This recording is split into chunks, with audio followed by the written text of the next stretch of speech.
Hello. Welcome to Sweet to Kara Coffee, presented by India Sweet House, powered by Quality Masala. ಶುರು ಮಾಡೋಣ. ಇವತ್ತಿನ special, ಇವತ್ತು ಒಂದು ವಿಶೇಷವಾದಂಥ ಗೊಜ್ಜು ಮಾಡ್ತಾ ಇದ್ದೀನಿ. ಈ ಗೊಜ್ಜಿಗೆ ನಾನು ಇವತ್ತು ಹೆಚ್ಚಿರೋ ಹೆಸರೇನು ಗೊತ್ತಾ? ಜಜ್ ಗೊಜ್ಜು ಅಂತ. ಜಜ್ ಗೊಜ್ಜು ಇವತ್ತಿನ ವಿಶೇಷ.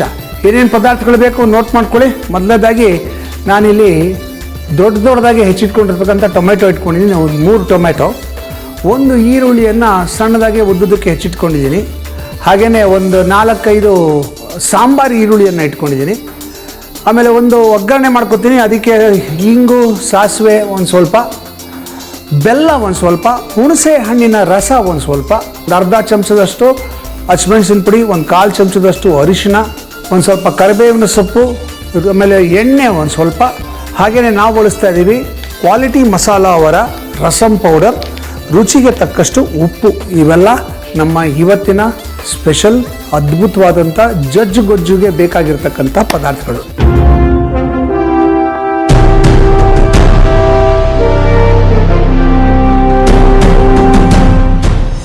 ಈಗ ಜಜ್ ಗೊಜ್ಜು ಮಾಡೋಕ್ಕೆ ಶುರು ಮಾಡೋಣ. ತಡ ಮಾಡೋದು ಬೇಡ, ಟಕ ಅಂತ ಮಾಡ್ಬೋದು. ಒಂದು ಕುಕ್ಕರ್ ಇದ್ದರೆ ಸಾಕು. 1 ಪಾಟ್ ರೆಸಿಪಿ ಇದು. ಓಕೆ, ಒಂದು ಕುಕ್ಕರ್ ಇಟ್ಕೊಂಡು ಇದಕ್ಕೆ ಸ್ವಲ್ಪ ಎಣ್ಣೆ ಹಾಕ್ಕೋಬೇಕು. ನಾನೊಂದು 2 ಚಮಚ ಎಣ್ಣೆ ಹಾಕ್ತೀನಿ. ಓಕೆ, ಇದು ಚೆನ್ನಾಗಿ ಕಾಯಬೇಕು. ನೀವಿನ್ನೂ ನಮ್ಮ ಚಾನಲ್ನ ಸಬ್ಸ್ಕ್ರೈಬ್ ಮಾಡಿಲ್ಲ ಅಂದರೆ ಈ ಕೂಡಲೇ ಸಬ್ಸ್ಕ್ರೈಬ್ ಮಾಡಿ. ಸಿಹಿ ಕಹಿ ಚಂದ್ರು ಅಂತ ಚಾನಲ್ ಹೆಸರು. ಸೊ ನೀವು ಕೂಡಲೇ ಸಬ್ಸ್ಕ್ರೈಬ್ ಮಾಡಿ, ಮತ್ತು ಪಕ್ಕದಲ್ಲಿರೋ ಬೆಲ್ ಐಕಾನ್ನ ಒತ್ತಿ. ಯಾಕೆ ಅಂದರೆ ಬೆಲ್ ಐಕಾನ್ ಒತ್ತಿದ ಕೂಡಲೇ ನಾವು ಅಪ್ಲೋಡ್ ಮಾಡುವಂಥ ಹೊಸ ವೀಡಿಯೋಗಳ ನೋಟಿಫಿಕೇಷನ್ನು ನಿಮಗೆ ಕೂಡಲೇ ಬರುತ್ತೆ. ಸೊ ಮಿಸ್ ಮಾಡ್ದಿರ ನೀವು ಸಬ್ಸ್ಕ್ರೈಬ್ ಮಾಡಿ. ಬರೀ ನೀವು ಮಾಡಿದ್ರೆ ಸಾಲದು, ನಿಮ್ಮ ಸ್ನೇಹಿತರಿಗೂ ಮಾಡೋಕ್ಕೆ ಹೇಳಿ. ಇದಕ್ಕೆ ಸಣ್ಣದಾಗೆ ಉದ್ದುದ್ದಕ್ಕೆ ಹೆಚ್ಚಿರ್ತಕ್ಕಂಥ ಈರುಳ್ಳಿ, ಇದು ಒಂದು ಸ್ವಲ್ಪ ಬಾಡಿಸ್ಕೋಬೇಕು. ಇದು ಬೇಗ ಬಣ್ಣ ಬಿಡಬೇಕು ಅಂದರೆ ಒಂಚೂರು ಉಪ್ಪು ಹಾಕಬೇಕು. ಅದು ಹಾಕ್ಬಿಟ್ಟು ಹಿಂಗೆ ಬಾಡಿಸಿದ್ರೆ ಟಕ್ ಅಂತ ಬಣ್ಣ ಬಿಡಿಸ್ಬಿಡುತ್ತೆ. ಸಿಂಪಲ್ಲಾಗಿ ಈಸಿಯಾಗಿ ಮಾಡುವಂಥ 1 ಪಾಟ್ ರೆಸಿಪಿ ಇದು. ಒಂದೇ ಒಂದು ಪಾತ್ರೆ, ಒಂದು ಕುಕ್ಕರಲ್ಲಿ ಮಾಡುವಂಥದ್ದು. ಓಕೆ, ಇದು ಒಂದು ಸ್ವಲ್ಪ ಬಾಡಿಸ್ಬಿಟ್ಟು ಇದಕ್ಕೆ ಸಾಂಬಾರು ಈರುಳ್ಳಿ ಒಂದು 6-7 ಸಾಂಬಾರು ಈರುಳ್ಳಿ ಹಾಕಿದ್ದೀನಿ. ಇದನ್ನು ಕೂಡ ಒಂದು ಸ್ವಲ್ಪ ಬಾಡಿಸ್ಕೋಬೇಕು. ಇದಕ್ಕೆ ಕರಿಬೇವಿನ ಸೊಪ್ಪು ಒಂದು ಸ್ವಲ್ಪ, ದೊಡ್ಡದಾಗಿ ಹೆಚ್ಚಿರ್ತಕ್ಕಂಥ ಟೊಮೆಟೊ ಒಂಚೂರು ಬಾಡಿಸ್ಕೊಂಡು ಇದಕ್ಕೆ ಪುಡಿಗಳನ್ನು ಹಾಕೋಣ. ಮೊದಲನೇದಾಗಿ 1 ಚಿಟಿಕೆಯಷ್ಟು ಅರಿಶಿನ, ಒಂದು 1/4 ಚಮಚದಷ್ಟು ಅರಿಶಿನ, 1 ಚಮಚದಷ್ಟು, ಒಂದು ಅರ್ಧ ಮುಕ್ಕಾಲು ಚಮಚದಷ್ಟು ಹಸಿಮೆಣಸಿನ ಪುಡಿ, ಆಮೇಲೆ ಕ್ವಾಲಿಟಿ ಮಸಾಲ ಅವರ rasam powder. Okay, quality masala ಅನ್ನೋರು ಅದ್ಭುತವಾದಂಥ ಮಸಾಲೆ ಪ್ರಾಡಕ್ಟ್ಸ್ಗಳನ್ನು ಮಾರ್ಕೆಟ್ಗೆ ಇಂಟ್ರೊಡ್ಯೂಸ್ ಮಾಡಿದ್ದಾರೆ. ಅದರಲ್ಲೂ ಇವ್ರದ್ದು ಫೇಮಸ್ ಅಂದರೆ ರಸಂ ಪೌಡರ್ ಮತ್ತು ಸಾಂಬಾರ್ ಪೌಡರ್. ಏನಪ್ಪ ವಿಶೇಷ ಸಾಂಬಾರ್ ಪೌಡ್ರಲ್ಲಿ ಅಂದರೆ 2 ರೀತಿಯ ಸಾಂಬಾರ್ ಪೌಡ್ರ್ಗಳನ್ನು ಮಾಡಿದ್ದಾರೆ ಇವರು.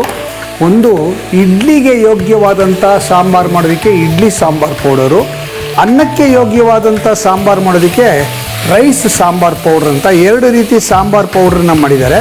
ಹಾಗೆ ಇವರ ರಸಂ ಪೌಡ್ರ್ ಕೂಡ ತುಂಬ ಟ್ರೆಡಿಷ್ನಲ್ ಮೆಥಡಲ್ಲಿ ಮಾಡಿರ್ತಕ್ಕಂಥ ರಸಂ ಪೌಡರು. ನೋಡಿ, ಇವ್ರು ಯಾವುದು ಪ್ರಿಸರ್ವೇಟಿವ್ಸ್ ಬಳಸಲ್ಲ, ಆರ್ಟಿಫಿಷಿಯಲ್ ಕಲರ್ಸ್ ಬಳಸಲ್ಲ. ಹಾಗಾಗಿ ಒರಿಜಿನಲ್ ಫ್ಲೇವರ್ಸ್ ಏನಿರುತ್ತೆ ಆ ಫ್ಲೇವರ್ಸ್ನ ಕಂಪ್ಲೀಟಾಗಿ ರಿಟೈನ್ ಮಾಡ್ಕೊಂಡಿದ್ದಾರೆ. ಸೊ ನಾನೀಗ ಇದಕ್ಕೆ ಈ ರಸಂ ಪೌಡರ್ನ ಯೂಸ್ ಮಾಡ್ತಾಯಿದ್ದೀನಿ. ಈ ರಸಂ ಪೌಡ್ರು ಒಂದು 3 ಚಮಚದಷ್ಟು ರಸಂ ಪೌಡ್ರ್ ಹಾಕ್ಕೊಂಡಿದ್ದೀನಿ. ಇದನ್ನು ಒಂದು ಸ್ವಲ್ಪ ಬಾಡಿಸ್ಕೊಂಬಿಡೋಣ. ಅದರ ಹಸಿ ಘಾಟ್ ಹೋಗಬೇಕು. ಓಕೆ, ಇದು ಬಾಡಿಸ್ಕೊಂಡು ಇದಕ್ಕೆ ಒಂದು ಸ್ವಲ್ಪ ನೀರು ಚಿಮ್ಕಿಸ್ಬೇಕಷ್ಟೇ.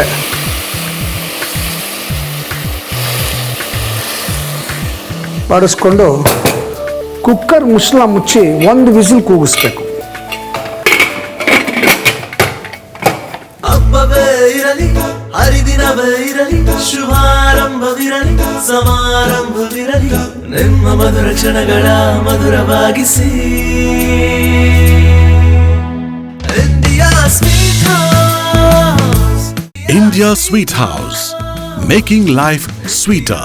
ವಿಶ್ವದಲ್ಲೇ ಮೊದಲ ಬಾರಿಗೆ ಕ್ವಾಲಿಟಿ ಮಸಾಲ ತಂದಿದೆ ರೈಸ್ ಸಾಂಬಾರ್ ಪೌಡರ್ ಮತ್ತು ಇಡ್ಲಿ ಸಾಂಬಾರ್ ಪೌಡರ್. ಕ್ವಾಲಿಟಿ ಮಸಾಲ, ಪ್ರತಿ ಚಿಟಿಕೆಯಲ್ಲೂ ಪರಿಶುದ್ಧತೆ. ಒಂದು ವಿಸಿಲ್ ಕೂಗಿದೆ, ಅದು ಕೂಲ್ ಆಗಬೇಕು. ಅಷ್ಟರಲ್ಲಿ ಒಂದು ಕತೆ ಹೇಳ್ತೀನಿ ನೋಡಿ. ಒಂದು ಹಳ್ಳಿನಲ್ಲಿ ಒಬ್ಬ ದರ್ಜಿ ಇದ್ನಂತೆ, ಟೇಲರ್ ಇದ್ನಂತೆ. ಇವನು ಹಳ್ಳಿಯವ್ರಿಗೆ ಎಲ್ಲರ ಬಟ್ಟೆಗಳನ್ನು ಅವನೇ ಹೊಲಿತಿದ್ನಂತೆ. ಸಾಮಾನ್ಯವಾಗಿ ಎಲ್ಲರೂ ಅಲ್ಲೇ ಹೋಲಿಸೋದ್ರಿಂದ ಅವನು ಚೆನ್ನಾಗಿ ದುಡ್ಡನ್ನ ಮಾಡಿದ್ದ, ಚೆನ್ನಾಗಿ ದುಡ್ಡು ಸಂಪಾದನೆ ಮಾಡ್ತಿದ್ದ.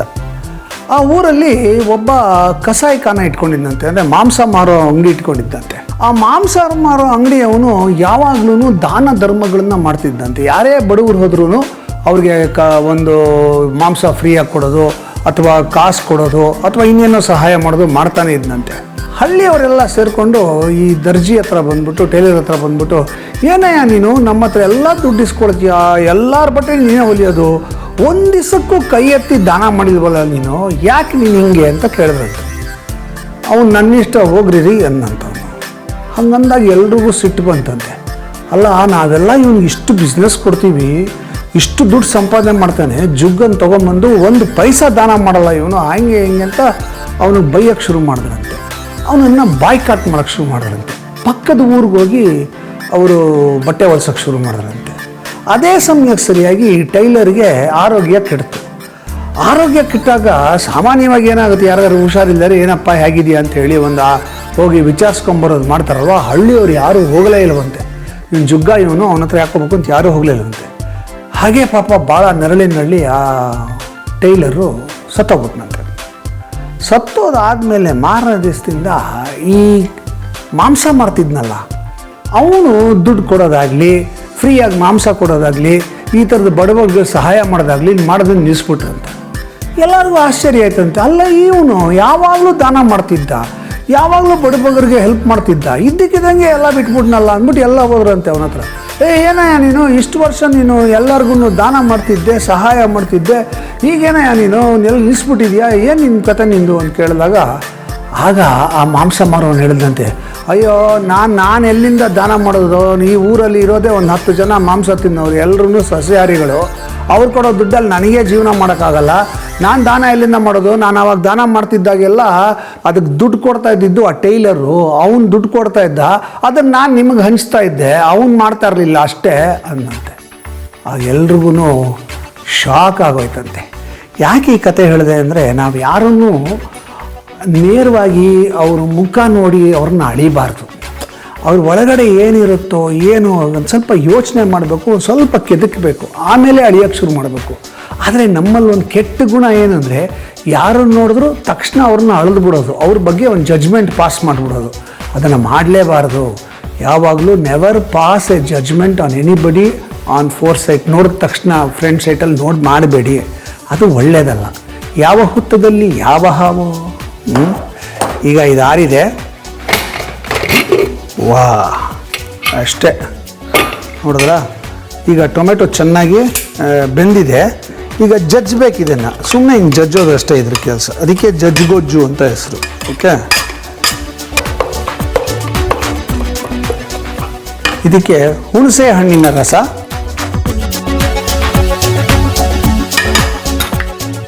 ಹಾಗೆ ಬೆಲ್ಲ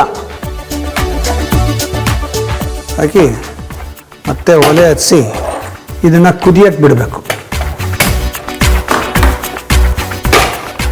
ಈಗ ಇದಕ್ಕೆ ರುಚಿಗೆ ತಕ್ಕಷ್ಟು ಉಪ್ಪು,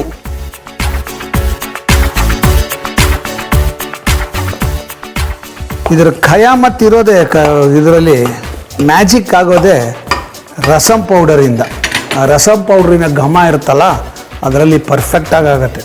ಓಕೆ, ಈ ಕಡೆ ನಾವು ಒಂದು ಒಗ್ಗರಣೆ ರೆಡಿ ಮಾಡ್ಕೊಂಬಿಡೋಣ. ಒಗ್ಗರಣೆಗೆ ತುಪ್ಪ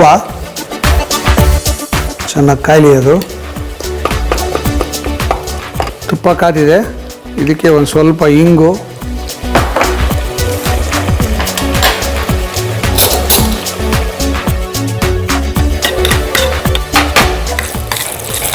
ಒಂದು ಸ್ವಲ್ಪ ಸಾಸಿವೆ,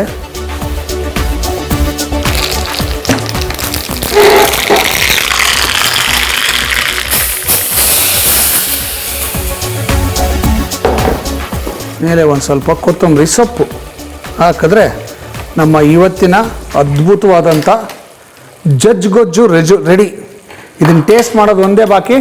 ಟೇಸ್ಟ್ ಮಾಡಬೇಕು ಅಂದರೆ ಒಂಚೂರು ತಯಾರಿ ಮಾಡ್ಕೋಬೇಕು. ಅಷ್ಟರಲ್ಲಿ ನೀವೆಲ್ಲ ಒಂದು ಫ್ಲ್ಯಾಶ್ ಬ್ಯಾಕ್ ನೋಡ್ಕೊಂಬನ್ನಿ.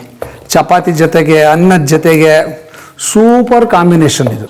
ಗೊಜ್ಜು ಮಾಡೋದು ತುಂಬಾನೇ ಸುಲಭ ರೀ. ಕುಕ್ಕರ್ಗೆ 2 ಚಮಚ ಎಣ್ಣೆ ಹಾಕಿ ಬಿಸಿ ಮಾಡ್ರಿ. ಸಣ್ಣಗೆ ಉದ್ದುದ್ದಕ್ಕೆ ಹೆಚ್ಚಿರೋ ಈರುಳ್ಳಿ ಒಂದ್ ಹಾಕ್ಬಿಡ್ರಿ. ಸ್ವಲ್ಪ ಉಪ್ಪು ಉದ್ದಿಸ್ಬಿಡ್ರಿ. ಈರುಳ್ಳಿ ಬಣ್ಣ ಬಿಡೋಕ್ ಶುರು ಆಯ್ತಾ, ಸಿಪ್ಪೆ ತೆಗೆದು ಒಂದ್ 7 ಸಾಂಬಾರ್ ಈರುಳ್ಳಿ ಹಾಕಿ ಚೆನ್ನಾಗಿ ಹುರಿರಿ. ಸ್ವಲ್ಪ ಕರಿಬೇವಿನ ಸೊಪ್ಪು, ದೊಡ್ಡದಾಗಿ ಹೆಚ್ಚಿರೋ ಟೊಮೆಟೊ ಹಾಕಿ ಬಾಡಿಸ್ಬಿಡ್ರಿ. 1 ಚಿಟಿಕೆ ಅರಿಶಿನ, 3/4 ಚಮಚ ಅಚ್ಚ ಮೆಣಸಿನ ಪುಡಿ ಹಾಕಿದ್ರ ಈಗ ಒಂದು special ingredient quality masala powder ಅವರ ರಸಂ ಪುಡಿ 3 ಚಮಚ ಹಾಕ್ರಿ. ಚೆನ್ನಾಗಿ ಮಿಕ್ಸ್ ಮಾಡಿ ಬಾಡಿಸ್ರಿ. ಸ್ವಲ್ಪ ನೀರನ್ನು ಚಿಮ್ಕಿಸಿ ಕುಕ್ಕರ್ ನ ಮುಚ್ಚಳ ಮುಚ್ಚ್ರಿ. 1 ವಿಸಿಲ್ ಕೂಗಿಸ್ರಿ. ಕೂಲ್ ಆದಾಗ ಬೆಂದಿರೋ ಪದಾರ್ಥಗಳನ್ನ ಮ್ಯಾಶರ್ ನಿಂದ ಚೆನ್ನಾಗಿ ಮ್ಯಾಶ್ ಮಾಡಿದ್ರ ಹುಣಸೆ ಹಣ್ಣಿನ ರಸ ಸ್ವಲ್ಪ, ಹಾಗೆ ಸ್ವಲ್ಪ ಬೆಲ್ಲ ಹಾಕಿ ರುಚಿಗೆ ತಕ್ಕ ಹಾಗೆ ಉಪ್ಪನ್ನು ಸೇರಿಸ್ರಿ. ಮಿಕ್ಸ್ ಮಾಡ್ರಿ. 1 ಕುದಿ ಕುದಿಸ್ರಿ. ಈಗ ಒಗ್ಗರಣೆ ಪಾತ್ರೆಗೆ 2 ಚಮಚ ತುಪ್ಪ ಹಾಕ್ರಿ. ಬಿಸಿ ಮಾಡ್ರಿ. ಸ್ವಲ್ಪ ಇಂಗು, ಸಾಸಿವೆ ಹಾಕಿ. ಸಾಸಿವೆ ಚಟ್ಪಟ ಅಂತ ಸಿಡಿದಾಗ ಈ ಒಗ್ಗರಣೆನ ಕುದಿ ಬಂದಿರೋ ಕಲರ್ ಆದಂತಹ ಗೊಜ್ಜಿಗೆ ಹಾಕ್ರಿ. ಎಷ್ಟು ಈಸಿಯಾಗಿ ರುಚಿಯಾದ ಘಮಘಮಸೋ ಗೊಜ್ಜು ರೆಡಿ. ನೋಡಿ, ಗೊಜ್ಜು ಸಾಂಬಾರ್ಗೂ ಆಗ್ಬೋದು, ಅನ್ನಕ್ಕೂ ಆಗ್ಬೋದು. Perfect combination. ಬೇಗ ಮಾಡುವಾಗ ಸುಲಭವಾಗಿ ಮಾಡುವಂಥ ಒಂದು item. Quality rasam powder use ಮಾಡಿದ್ರೆ ರುಚಿ ಜಾಸ್ತಿ ಆಗುತ್ತೆ.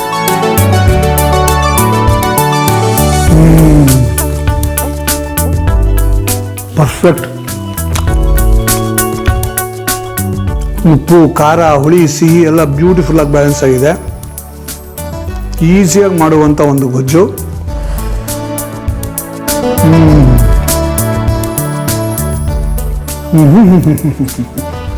ನಾನಿಲ್ಲಿ ಟೊಮೆಟೊನ ದೊಡ್ಡದಾಗಿ ಹೆಚ್ಚಾಕಿದ್ದೆ. ನೀವು 2 ಭಾಗ ಮಾಡಾಕ್ಬಿಟ್ಟು ಆಮೇಲೆ ಜಜ್ಜಿದ್ರು ಆಯಿತು. ಸೇಮ್ ರುಚಿ ಬರುತ್ತೆ. ಸಖತ್ತಾಗಿದೆ. ಅರೆ ವಾ. ದಯವಿಟ್ಟು ನಮ್ಮ ಸ್ವೀಟು ಖಾರ ಕಾಫಿ ಪ್ರೋಗ್ರಾಮ್ನ ನೋಡಬೇಕು ಅಂದರೆ ಸಿಹಿ ಕೈ ಚಂದ್ರು ಚಾನಲ್ನ ಸಬ್ಸ್ಕ್ರೈಬ್ ಮಾಡಿ, ಮತ್ತು ಪಕ್ಕದಲ್ಲಿರೋ ಬೆಲ್ ಐಕಾನ್ನ ಒತ್ತಿ.